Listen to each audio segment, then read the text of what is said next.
The dream of stability, how jobs of the 1970s faded into paycheck-to-paycheck struggles. The American dream of owning a home, raising a family, and enjoying financial security has shifted dramatically over the decades. While the core idea of stability remains, it's now a distant memory for many, leaving them to wonder what changed between their parents' lives and their own.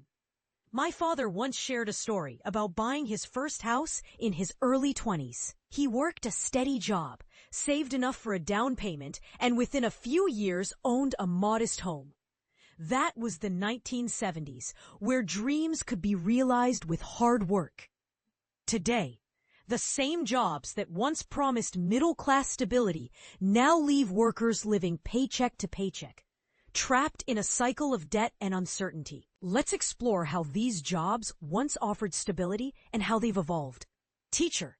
Teachers in the 70s could afford homes and raise families with a sense of security. In many communities, a teacher's salary was enough to qualify for a mortgage on a modest house. Respect for the profession was reflected in how communities treated educators, not just in their pay, but in their ability to live in the neighborhoods they taught in. Today, however, teachers often spend 40 to 60% of their income on rent. And even in more affordable areas, stagnant salaries hasn't kept up with inflation. Student loan debt adds another layer of strain, making it harder for educators to build secure lives. Factory worker. Manufacturing jobs were once the backbone of the middle class. High school grads could land union jobs, buy homes, and retire securely. Benefits like pensions and overtime were standard. But globalization and automation reshaped the industry. Many plants closed or moved overseas, leaving fewer high-paying jobs. Even those remaining pay less in real terms, and union power has weakened. A former auto parts worker I know now earns less than his dad did in 1978, despite working the same line. The value of these jobs has plummeted. Nursing was once a stable path to middle-class security. Nurses could afford homes and pensions.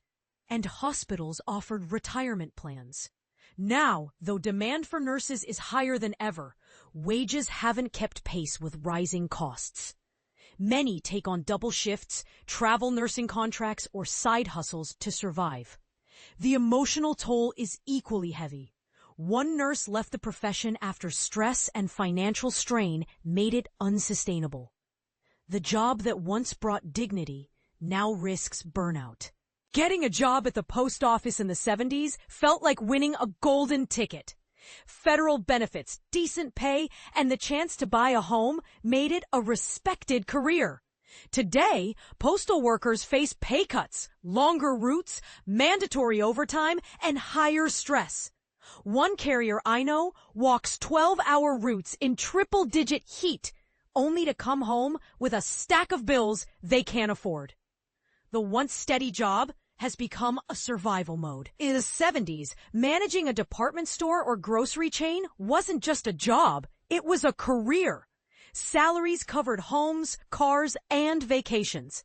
Retail was booming with shopping malls as cultural hubs. Managers had predictable schedules and solid benefits. Now, big box stores, e-commerce, and razor-thin margins have gutted retail. Managers work erratic hours, hit pressure to meet targets, and earn low pay that doesn't reflect their responsibility. Even when I worked in retail, I wondered how anyone could raise kids on such low pay. Journalist. The media industry was once a pathway to middle-class stability. Local newspapers thrived, and job security was real. Now, digital platforms and freelance writing have turned journalism into a side hustle. Freelancers often earn pennies per word. And many journalists have had to switch careers to afford rent. Passion fuels their work, but it doesn't pay mortgages. Construction worker. The irony of today's construction industry, workers build homes that most people can't afford. In the 70s, construction jobs were union-backed, paid enough to enable homeownership. A worker could literally build the neighborhood they lived in. Today, the industry is fragmented, with weaker unions, contract-based jobs, and pay that struggles to keep up with housing costs. One carpenter I met in Oregon said he built 12 homes in 2 years, but will never afford one. The system's inequities are stark. The bigger picture. The shift isn't just about wages, it's about the entire economic system.